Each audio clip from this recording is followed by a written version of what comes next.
Magandang araw guys.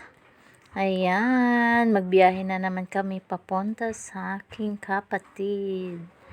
Dito kami palaging dumadaan guys sa Igay. Ayan, lagpas na kami niyan sa Igay, mga Kaybanban na yan, barangay Kaybanban. Ayan. Kakaamis yung mga marami pang puno guys, ano. Dahil sariwa pa ang hangin. So, ayan. At mahaba-haba pa rin yung biyahe namin dyan. Mga almost 1 or magwa 1 hour. Basta depende sa tatakbuhin dyan. From Bulacan to Montalban. So, hindi kami nag-shortcut pala kami. Kala ko yung hindi kami nag-shortcut nun. Minsan kasi nawala sa isip ko sa dinadaanan namin dahil sa video ako. So, ayan. Piniplex ko lang yung mga magandang views. Mapuno pa. May mga masasalubong kaming mga malalaking truck dyan. Dahil dyan dumadaan minsan yung mga nangunguha ng basura.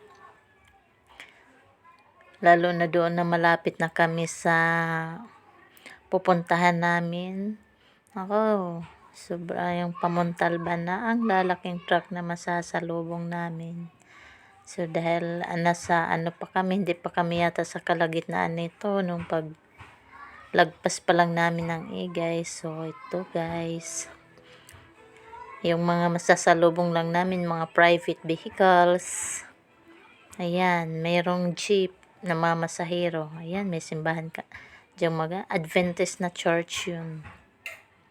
So, ayan guys. Ang gandang tingnan ang paligid. Sariwang hangin. Kaya gusto ko rito mag-video pag ako'y nagbibiyahe.